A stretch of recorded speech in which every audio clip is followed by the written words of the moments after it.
Hi there. I'm just going to play a little bit with some papers, altering so that I can make bookmarks and all kinds of things out of them. So this is what I do. I don't do a lot of talking. I usually have the radio on, but they do frown on that on the internet if it's not your music. And I'm not that creative. I just like to make junk.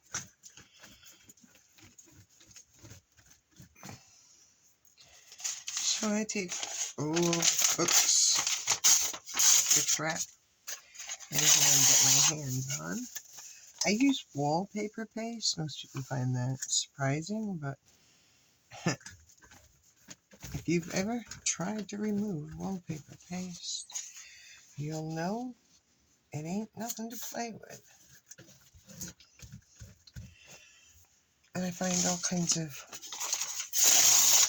alternate papers. I love working with my bases being as neutral as possible. I don't mind some text. And I just keep layering with the wallpaper paste. All my papers, I'm not worried about little holes like that in that area, if you can see that. If I want to get a wrinkle out, I just use a squeegee. This one goes to my Cricut, which surprisingly enough has been sitting in storage for 7 years. Never unpacked it. Guess it wasn't important, huh? Found other ways to make my papers. I don't buy very many, I'm going to call them pads of paper. I used to. Thank God I've used most of them. There's a few that I hoard because I like metallics. And I like anything hobo-ish as well as steampunk, although I don't know how to do anything steampunk. But I do love to make junk. I use anything I can get my hands on. And I just layer it. Some of these, like this is an overprint that, oh my God, was printed probably 12 years ago. And I've had it, hung on to it. Now it's gotten cut down. It'll get put in the book somehow.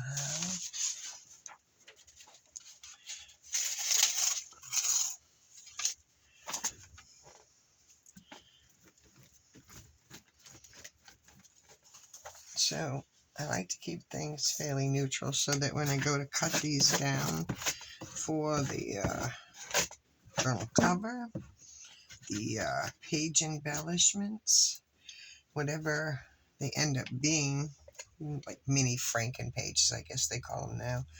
I have always called them or considered them, just backgrounds, layouts. Simple little layouts where you just layer the paper so you're satisfied with the coverage that you're getting or that you are looking for.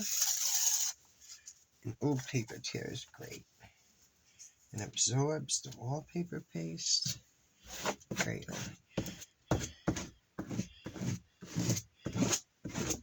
And there is one that is now going to go off to dry. The wallpaper paste takes a little longer to dry. But here's what I did just before coming on to camera. And see, I will add, as I get into this pile, little bits and pieces. And everything is on this wallpaper paste. It's still drying. Eventually I'll hang it up on a clothesline I have in here, one of two. And let it dry overnight. And they'll be nice and stiff and ready to cut down for tags, for journaling cards, for pretty much anything. You can fold this paper and make it twice as thick, which I've already done a bunch of those. Right now I need a bunch of background pages to build my little stuff on, which is the next phase. I'm working on a box. I do mean working. It's been about a month. I can't get organized on it. But I got like 30 journals that just need stuffing. I know my theme, so I mean, it's not, just haven't done it. I don't know why I'm being lazy. I have all the ideas. I have all the materials. Just none of the wherefore, the want-for-all to do it. I love old papers like this where you can just tear them and layer them any way you want. Put it down. I gotta get wallpaper paste soon. Look at it, I feel like I'm talking to myself, so I hope somebody out there will be listening. Don't make an old lady feel crazy. Although, you'll probably be right. I'm a little bit crazy. But, to survive in this world, how can you not be? That's my take on it. If you're not crazy, you're probably more crazy than the ones that are really crazy. Now, look at her. Isn't she sweet? Here, we'll throw her in the middle towards the end. You got an Indian here. We're going to make a bolder piece of that. That's too stiff for now. Oh, there we go.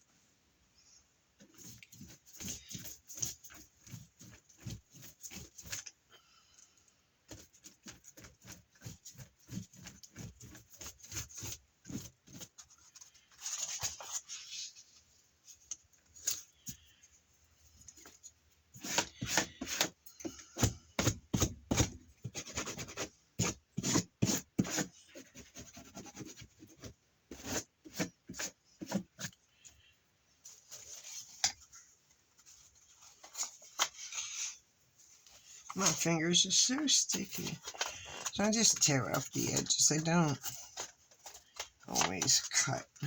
I don't care if it's torn, because as you can tell, I'm kind of a lost in the attic type of artist. I don't particularly care if things are matchy or whatever it is everybody else looks for. They don't even belong here. I know I just say I don't have a process, but I really do. I just like to say I stuff things wherever, but certain things you just can't stuff.